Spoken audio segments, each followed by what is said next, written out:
I've been doing this all wrong. I was afraid I was going to be judged. People are the problem.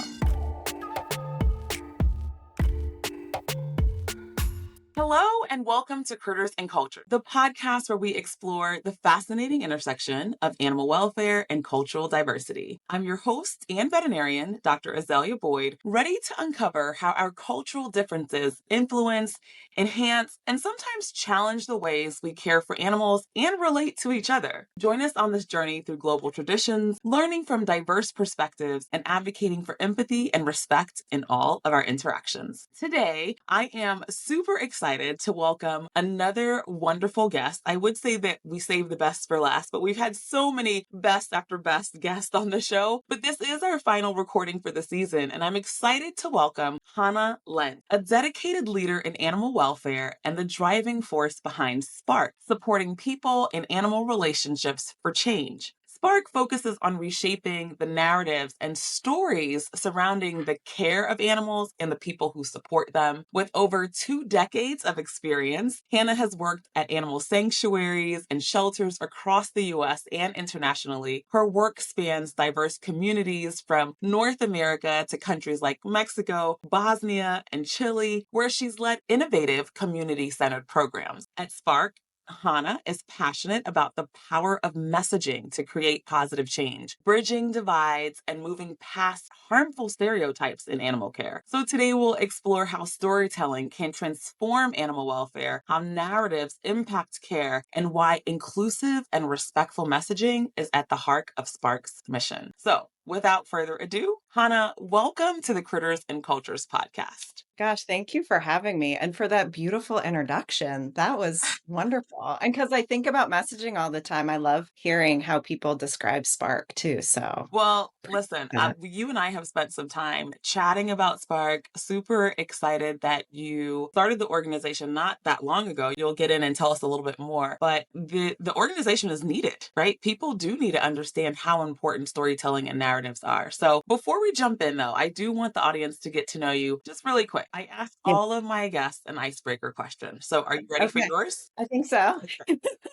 Just answer naturally. Okay. Yeah. So, Yeah. outside of your incredible work with animals and narratives, what's one hobby or passion that people might be surprised to learn about you? I love this Oh, question. good.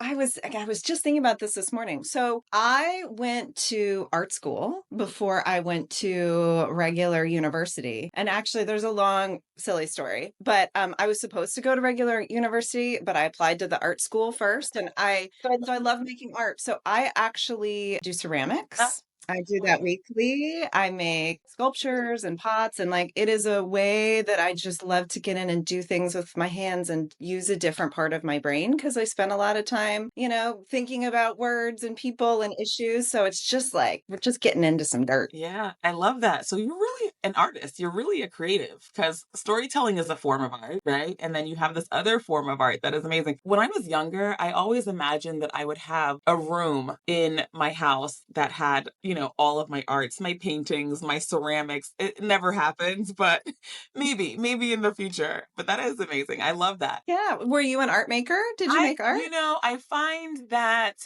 my parents did not really invest into my creative side when it comes to art. So Okay. I think I'm pretty good if I had some additional training, but maybe something I'll explore when I have some free time or when I get into Yeah. retirement. Yeah. So, Right. so Right. yeah, that is beautiful. And are you selling any of these things? No, Oh, not yet. okay. Right I was now. gonna put an order in. Oh, I can gifts. Tell me Okay, what all you right. Well, want. it's the start of the Okay. year. We have lots of holidays coming up. So, Yeah. Okay. all right, Hannah. Okay, so thank you for that and sharing that. So, let's get into your work a little bit and a little bit more about you, right? Start by sharing a little bit about your personal background, your cultural identity. Sure. So I grew up in the Midwest. Central Ohio. I like to say it was where the suburbs hit the country. So it was kind of a suburban neighborhood, but when I grew up, there were railroad tracks going behind our backyard and we would play on them. There was Oh my a goodness. horse farm, at the edge of the neighborhood that went into the woods, and we would play like in the ponds and the vernal pools in the woods. It was kind of a central Ohio town, and it was very predominantly white, very predominantly Christian. I was one of very few Jewish people in my community. So, there was a lot of social happenings and gatherings that revolved around the church. And so we were not part of those things. But I grew up very much in an animal loving household, in an art and book loving household. And my parents really supported the animal side of me from the very beginning. And I have this wonderful memory of when I think I was like 7 or 8 or 9. I don't think you can just drop kids off at shelters these days. Not anymore. But there was Yeah. yeah, not anymore. But there was this little animal organization in a strip mall about 10 minutes from our house. And it was kind of a pet store in the front, but they did adoptions in the back. And on Saturdays, they would drop off me and my neighbor friend. And we would spend a big part of Saturday there. And we would clean cages and they would give us a bag of coins and we'd roll all their dirty towels down to the laundromat and spend hours, just cleaning laundry. And it was the best, it was the best. I remember that is where I first learned how to give sub-Q fluids when I was like an elementary kid. Mm. And I thought, not that they were letting me do this, but I was learning. And I just remember thinking, this is the most amazing thing ever. So yeah, that's I love that. I love that you have that memory of when it hit for you that you were connected to animals and that you were going to get into something that you were super, super passionate about, yeah. right? It's always those younger moments, which is why I champion so much for people in animal welfare and veterinary professions to get into the elementary schools and, especially in areas that are remote, right? That might have been the one pet store in however many miles for you, but Yeah. especially areas that are remote. And it's like expose the children because I think most children innately have this gift really to connect with animals, majority. And so I Yeah. think if we expose just all of the professions that are within the animal welfare space, not just veterinary medicine, but within the animal welfare space, that would make for such a beautiful and diverse population in the industry, Oh, absolutely. And it's amazing now how many different kinds of jobs, like how many different kinds of skills you can bring into this sector and really contribute and do amazing work. Because coming out of that, I thought for many years, I'm going to be a veterinarian. I'm going to be a veterinarian because I thought that's the only thing I can Exactly. That's do. what most people think. That's Yeah, if I want to work with animals. And then I got to high school and chemistry was the hardest class I'd ever taken. And I thought, well, I can't be a medical professional if I can't do science really well. And that was really sad. That actually felt like a loss. So luckily, clearly I found my way back. Tell me about that way. Outside of SPARC still, take me a little bit on your journey, just a little briefing. So you can give maybe a title description to your job for people that are listening, especially youth that are listening. Take us through a little bit of your journey. Yeah, how I got here, how I Yeah. got to SPARC. Yeah. Okay, well, it was winding. So I did go to art school and then I ended up getting a degree in English and language and writing, which we can see how that comes Yeah. into play now. But when I got that, I thought the only thing I can do with this is be a teacher. And I don't think that that's for me. So also wasn't seeing that connection to this world. So I had been working in kitchens and making pastries. So I decided I'm going to be a pastry chef. So I worked in kitchens for a little while. I made pastries and then realized this is not the world or my future. I have to do something with animals. So many Januaries ago, I just sat in my room and applied to everything I could possibly find that had anything to do with animals. And I got my first job and my first paid job. I've been doing lots of unpaid things. My first paid job at Washington, D.C. Animal Control many years ago. I moved to D.C. I didn't know anybody. I got a little apartment and started working as an adoptions counselor there. I ended up doing animal behavior. And then I thought, wow, that really exposed me to not just there's more to do, but how the needs are really big. And I was starting to think, is there more that I can do? So then I went back to school. I got a degree in animals and public policy from Tufts. And from there, that opened up a world of being able to work internationally on dog and cat population management issues, really supporting communities and supporting the creation of community-based projects based on what communities wanted and needed. You mentioned at the beginning, worked in a variety of places, got to work with people, amazing people in a variety of places, Chile and Bosnia, Mexico, I was South Africa and Bali. And from there, I got to work with so many people who were so passionate about what they were doing, dedicating so much of their hearts and themselves to this work, but then really struggling with, I guess, what I call like the non-sexy side, which is like running an organization, the finances, the HR, like how do you actually keep this work going? So I thought, okay, I better go back to school, learn some more. And then so then I got overachiever. I'm gonna grab I know. I love that you said you just classified two groups of people. You classified the people within the communities that you, international and both local communities, that you really ended up falling in love with, which is amazing, which I'm sure is another part of why you're doing your work. And then you also grouped the people that are doing the work, right? The people that are in the shelters, the people that are in the clinics and in the hospitals that are really, really passionate about doing that work. And those two, sometimes those two groups, there's a divide, right? That those two groups don't even speak the same language or see eye to eye on certain issues, right? So it's amazing that you've been able to find love in both groups, which I'm similar to you, found love in both groups. Most people, when they go and, I'm a veterinarian, they say, the reason why I became a veterinarian is because I don't like people. I don't like people. And I'm like, that is so far from the truth. If you don't like people, veterinary medicine is still probably not where you want to go into, right? So keep exploring. Yeah. Well, oh my gosh, there's so much. I just want to keep talking about so many things with you. Yeah. So quick fast forward on my journey was then I did go back to school. I got an MBA, and that inspired me to co-found an organization called Impact by Design with an amazing co-founder, Amiel Dewan. And that organization was focused on supporting conservation, animal welfare, and environment nonprofits and doing their best work. Beautiful. So we supported with, I'm not at the organization now, but the organization still exists supporting people with social science and research and facilitation and planning. So I got to continue working with folks in the animal well-being space a lot through that work, and really got to spend a lot of time developing trainings and helping with planning and like, how do we take these big ideas and turn them into something we can accomplish? I really like the more gnarly and big, the better. So that's how SPARC came to be. It was like, let's think of a really big, gnarly problem, messaging. Tell me about messaging.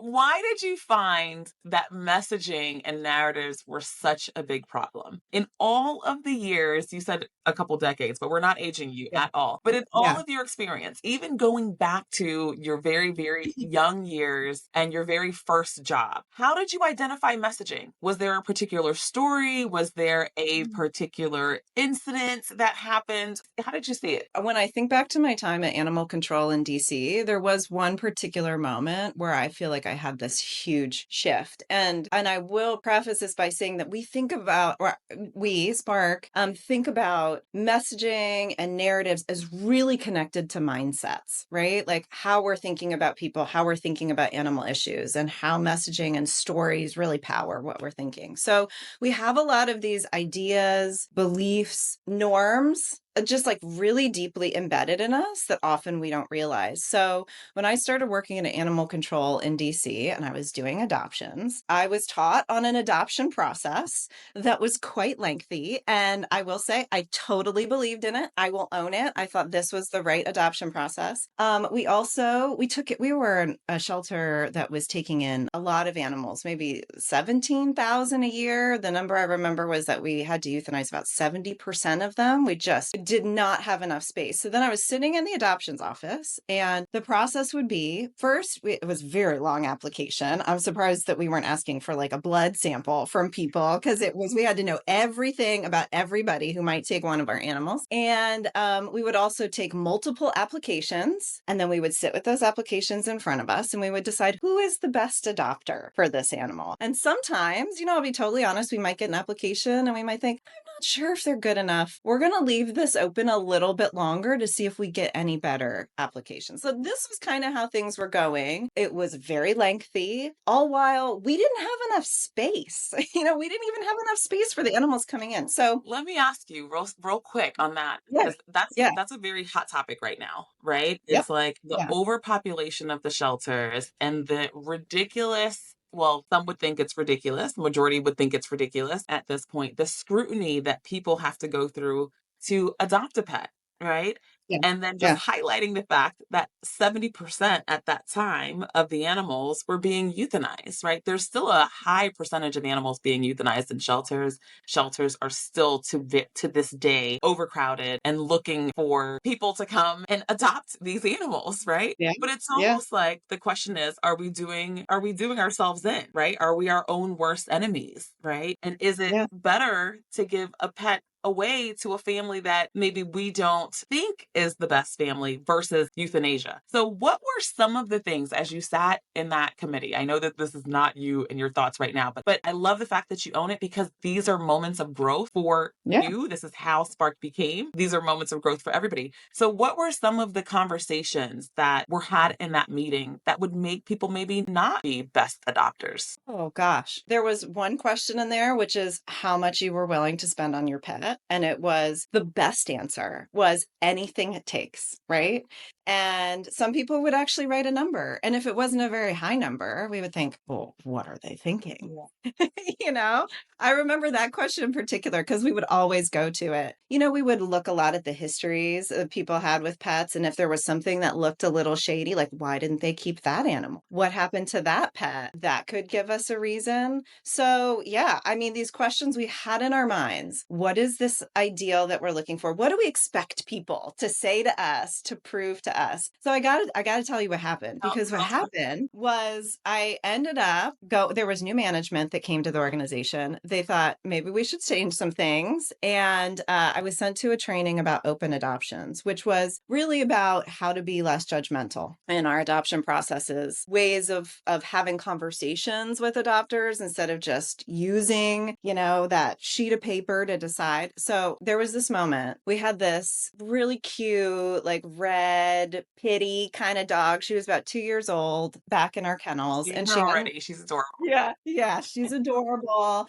Yeah. Lots of energy, real full of beans. And we got an adoption application. And it's funny, I can even remember what the application looked like. There were blank spaces. There was one word answers in some spots. Some of them I couldn't even fully read the handwriting. And I remember thinking, okay, I have to push myself here. Like, I have to push myself. I'm not going to judge based on this application. I'm going to call this person. So I called, and I could tell from the voice it was like a much, much older woman on the phone. And we had a conversation. And to be totally honest, even after the conversation, I didn't feel like, great, this is going to be wonderful. I was thinking, how is this older woman going to handle this young, rambunctious red pitty? But I really had to actually walk myself through it. I had to say, but you have no reason. This woman has not given you any reason not to adopt this dog to her. So I did it. And I remember I was literally like, fingers crossed, like, what's going to happen? Mm-hmm. So a month later, I was on the phone, and the way the offices were set up in this building was there was a glass wall in front of me, and then there was a hallway and another glass wall with other offices. So I could see sort of what was happening. And I was on the phone, and one of the people from the front desk came back, and they said, Hannah, there's someone here who wants to see you. And I was like, okay, I'm on the phone. Maybe can you like send him back? And so I'm on the phone, and I see this woman and her red pitty kind of like walk past me, and they go into the office across. And as I'm, talking, I look across and I see this woman sitting in her chair, looking down at her dog, just so adoringly, and the dog sitting there at her feet looking up with her. It looked amazing, was wearing this cute little handkerchief so lovingly. And I had this moment where I thought, I've been doing this all wrong. And when I went and spoke with her, she came to say hi. She wanted to say, we're doing great. I'm so happy. We're happy. We love each other. We spend all of our time together. But it was just seeing that love between them. And I thought, I have been doing this all wrong. And I can tell you that was like a fork in the road moment where I was like, I'm going this way. I'm going this way now.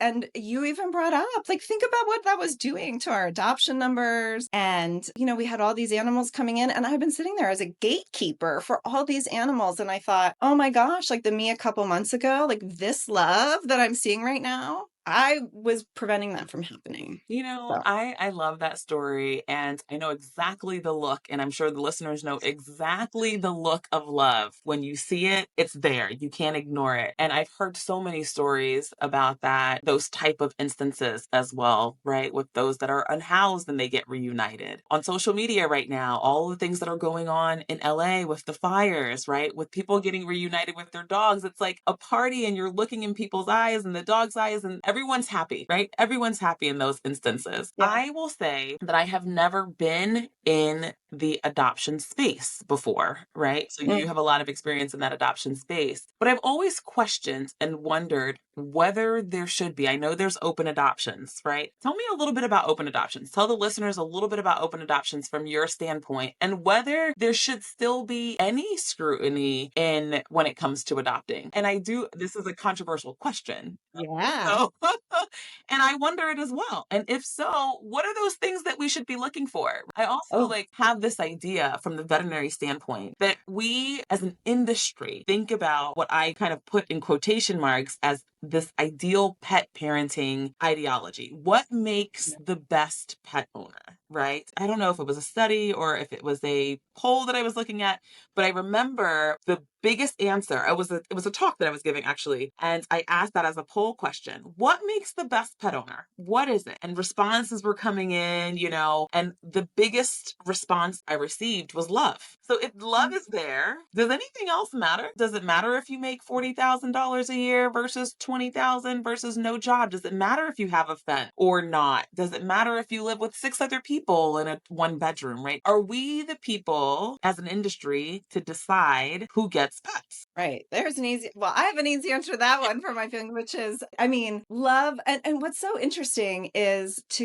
that there's also ideas about what love should look like. Like Yeah. sometimes we don't even recognize love in all the ways that it shows up in people's relationships and their dynamics with their pets. So sometimes we're even saying we don't even see love where it exists. And that also, right, affects how we're thinking about who deserves a pet, whether it's who we should adopt to or whether or not we feel like we have to take someone's animal away and rehome them with somebody else, I have right? I'm so sorry to interrupt, Hannah. I have a quick quote before it loses me, and I'm gonna Yeah, yeah. call out the person who made this quote, Daryl Fletcher, and he owns a horse ranch and he does horse assisted therapy in Metro Atlanta. But he said, because we were having a conversation, and he said, just because my care doesn't look like your care, it doesn't mean I don't care. Right. That's right. And I was like, That's profound, put it on a t shirt, put it on some mugs. Let's get some of those babies sold. Yes, that is exactly it. I'm glad you brought that quote up. Yeah. Yeah. So, okay. So, open adoptions. I know that there are some real expert open adoption people out there, and I wish I could channel them perfectly. But it really is about dropping a lot of that judgment. But in practice, it's saying let's treat people and animals like the individuals they are. And that means having conversations, right? So that means not someone has a certain character, they live in a certain neighborhood, they have a certain color skin, they dress a certain way, they, have a certain housing situation. And you say, well, because of what I know or what I've experienced with all the people like that, this is our blanket decision. So and animals are individuals too, right? So when we think about the love that can exist, the families that can be and want to be created or sustained, I mean, we have to treat people and animals like individuals. So that's a big piece of it. And I think, a lot of organizations are making decisions about what feels like the right policies in their adoption process. And I think it's important that organizations have a chance to think about what works for their communities and what works for them. But one thing to say is if there are any sort of decisions or policies, you can't pick and choose who to apply them to, right? If there's something that needs to happen, you have to make sure that it's going to happen fairly for everybody. So it's about being fair, not picking and choosing, and treating people and animals as the individuals that they are. Yeah. No, I love that answer. It was a Miss America answer, but it was spot on, girl. Was it? Like, yeah. And that's the closest I have ever been to Miss America. Thank you so much for sharing your insights on open adoptions. I know you're not in that anymore. Yeah. Yeah. You're more in narrative change. So, and we have gone and talked about all sorts of things this morning, but I want to get Yeah. into the narratives, right? Okay. Yeah. So, and to make things super, super simple, if you can, give an Okay. example of a narrative change. What does that mean? Okay. Yeah. So narratives are, it's kind of a term that we can use for messages and stories because we think messages and stories really shape how we think about people. I mean, they're around us all the time. We are bombarded, whether it's the news or their conversations or the social media. I mean, we are bombarded by stories and messages, and they shape this sort of general idea. It's almost like a lens, the term when you look through rose colored glasses, it's like the filter with which we see things. And so often we've been carrying this filter that people are the problem. Right? People are the thing that we have to tackle, that we have to deal with to get to the animals and Yeah. helping animals. And I think that that's the lens that we've been looking at instead of a lens where we actually see people as the solution that they are. People power is like the key. I mean, behind every cared for and happy animal, behind every pet is a person, like you were saying in your work, right? And so people are actually What do you mean by power? Oh, the thing that makes things happen. Like people make the decisions and people make the choices and people have the power to do things for animals. And I think so often we undermine that or take that away or don't see it. Okay, let me make sure I'm actually answering your question too, because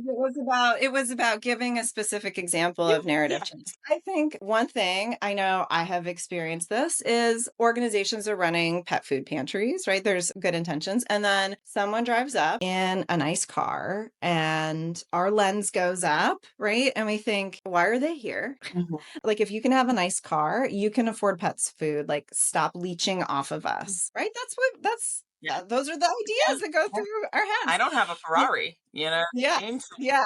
Right. So that is the initial message. And a narrative shift is, well, yeah, like people can get nice things when they're financially secure, but then they suddenly lose their job or there's a, major illness or other disaster or catastrophe in their lives.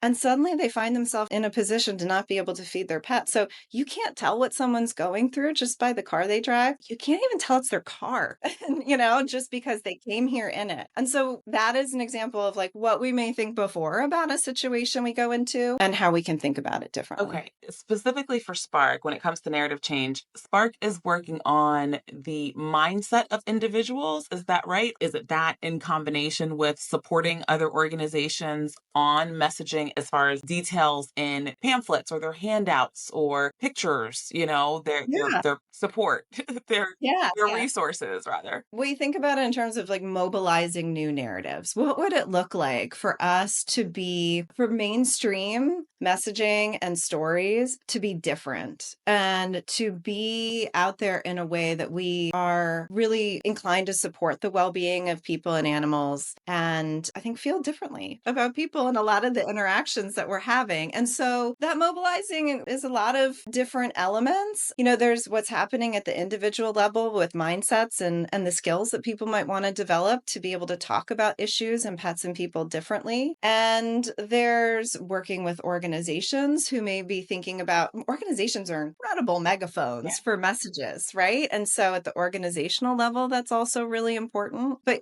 Spark exists because lots of people that we heard in the sector said, we really want this. And I mean, it was really built to be responsive to the needs of people in our animal care and well-being community, people who are animal carers or working in shelters, veterinarians, animal control, proximate leaders, like people taking care of pets in their neighborhood. And so that's why we're here. So we are, what do people need? There's so much recognition that, oh my gosh, we don't want to let's move away from the stereotypes and the othering and the judgy. I mean, I think people also too feel it a lot, sort of whether it's coming back to them or whether it just feels like this disconnect between the kinds of programs that a lot of organizations are starting to implement and how our organizations are still talking about pets and people. So, yeah, and that's why we have trainings and guides and resources, and we're trying to get what people need in the way they need it. I love that. I love that. I love that. You said it in the beginning. You were like, you like to take on big, huge tasks. This is huge, right? Because Yeah, naturally, every single person, there's not a single person, not you nor I, that can say we've never judged or we've that's right. never had to fight a stereotype. It is what humans do. Your organization is doing work to help the human natural thing of almost passing judgments, right? And making judgments, but you're Yeah. showing people how to do it right. You're at least helping people identify that they are judging and before they act to think and maybe change what's going on in their mind, change their mindset, change the story, ask more Yeah. questions, be more curious, and put your stereotypes and your biases to the side, which I Yeah. think is definitely happening. And I love the movement that's happening in the animal welfare space, where we're not just talking about the animals, but like you said, the people who hold the Yeah. power, which are the people, right? We can't do anything for animals without the people. And I absolutely love that. So I want to take our listeners, continue the journey of this messaging. And maybe this is getting too deep, but let's continue the journey of that messaging. Example that you gave specifically about the guy in the Ferrari. Did you Okay. say a Ferrari or am I? I didn't, but I love that that was what popped in your head. I just like a nice car, I but just called it a Ferrari. The guy that walks up in the Ferrari, and let's yeah. just take the first person, you know, who is, let's set it up in an animal shelter, right? Or you said it's happening at the food bank, right? Mhm. So what then typically happens? Like what do you think happens now? And what would you like to see? What maybe the mindset? Maybe you can give me a quote. I know I'm asking you to act a little bit maybe, but what is happening now and what would you like to see? And how does that impact the pet at all? Yeah, that's a great question. So let's, for example, someone drives up in a nice car. We have that worry. And so then it's sort of like, then we get into like preventive mode. How can we keep this from happening? In the immediate, sometimes it's just not being as nice and welcoming to a person. And that can make them maybe feel like they shouldn't come there or don't belong there for some reason. And it can also show up in policies or the rules that we create. Like maybe there has to be certain income qualifiers, proofs of income. Like then we're asking people to prove to us that why they need pet food. And we're like really getting into their business about it because we want to prevent people from taking advantage of us. And then what can result is then what if that person doesn't actually get the access to the pet food that they really need to feed their pet? I mean, at worst, that pet goes hungry. But my guess is because this person showed up, they care about their animal. So, more than likely, what's going to happen is they're trying to feed their pet the very best they can. Sometimes people go hungry themselves so they can feed their pets, but eventually they think, I'm not in a place where I can take care of my animal anymore. And then that animal shows up at our shelter, right? And then we have another animal coming in. On the flip side, right, we think we're going to make this person feel welcome. We're going to know that people go through different things. 50% of folks in our country are living paycheck to paycheck all across income levels. So this might be a moment when we can be there to support them. And the beautiful thing is, then this animal is fed, which we want. Then this animal is less likely to come through our doors, which we want, and stay with a person in a family that loves them, Yeah. which they want, which we want. Thank you. So, yeah, So that is like this could happen, A, and or this could happen, B, right? right. And it makes it very simple for people to understand. So thank you for that. And I cannot tell you how many times I have seen pets come in severely ill or severely thin, and they come Mm-hmm. into the emergency hospital because now they feel like it's an emergency. And when I have discussions with people, what the feedback that I always get is I didn't want to come in because I was afraid I was going to be judged, right? Oh, yeah. I didn't come in because, you know, I only had $100 and I knew that this was going to be thousands, right? People really have a fear of being judged and mistreated. And that is something that we've done as an industry for years and years and years. And that's what the community hears. And I think Yes. there's some stats that show that people actually don't go to shelters as much to get the pets. They're going to family members, they're going to backyard breeders. And so the place that's supposed to be safe and knowledgeable on how to take care of your animal, and if you run into problems, this is where you can go. People are not turning to that anymore. And so I do hope that the shift, I think there's a huge, huge shift happening in animal welfare right now. And in the world, right? The world is super Yeah. divisive and things are just happening and changing and climate change and all the things. It's like a lot going on. But I Yeah. think that these are kind of what we need to kind of push through and go through, hopefully to get to the better side. People don't like change all the time, and sometimes change can take a long time. I'm hopeful that this is kind of some of the controversy and the mix up that we need to get to the other side. And so I just appreciate you, Hannah, and I appreciate SPARC for the work that you are doing on such a large scale. Well, thank you. I appreciate you so much and the work that you're doing, the way that you are talking about these issues in a way where we're getting out of that like good and bad and us and them. And you're always pushing us to see that it's not this like simple one or the other or good or bad. Like, let's look at things and let's have compassion for so many different situations, that love can look so many different ways. Living with animals can look so many different ways. And we can really move past this thinking that we, whoever Right. we are, Right. right? Like have all the answers and know all the things and are doing it all the right ways, that there's so many different ways to live and be and love our animals. I absolutely love that. So congratulations to you. Congratulations to SPARC. You guys are going on year 2. Is that right? Oh my gosh, I was We're going going to to be call it a 1 year. Sparkiversary. I guess they did call it a Sparkiversary. Yeah, 1 year. Year two. I love it. Keep doing amazing work. And I'm sure that SPARC is going to be around for a long time doing a lot of great things. And so I so appreciate it. And I'm sure the communities appreciate it and the industry needs it and also appreciates it. So before we close, I always like to ask my guest one final question. What do you want to leave the audience with? If there was one message that you wanted, message, no pun intended, wanted to Yeah. leave the audience with today, what would that be? I think I would want to leave everyone with, I'm going to bring this up because it's also you've been involved in and helping with how we think about dignity and messaging with dignity. So I want to leave a little nugget about dignity because, one thing we've been talking about today is how behind every pet is a person, how every happy, well cared for pet, right, has a person behind them and making that possible. And so people are just essential to this equation of what we think about when it comes to what happens to and for animals. And, often, as we've been saying, we think about people as the barrier and the problem, but this is so limiting, right? So one thing that we know is universal about people is everyone wants to be treated like they have value and like they belong, which is dignity, right? That's what that means. And so treating people with dignity is absolutely the key to unlocking what feels like a people problem. Dignity is seeing how people are the solution and the key to doing our best work. So that is what I would leave us with. I love that and appreciate that so much. Thank you, Hannah, for coming on the show today, leaving us with your thoughts, your insights, your expertise. Thank you to the audience for tuning in to our final episode of season 1, Critters and Cultures. Thank you. Yay, congrats. Yeah, I know. Thank you for joining us on Critters and Cultures, everyone, where we explore the deep connections between humans, animals, and the world around us. Remember, every person has a story, every creature has a story, and every culture has its wisdom. Until next time, stay curious, stay compassionate, and keep discovering the wonders of our shared world. Thank you.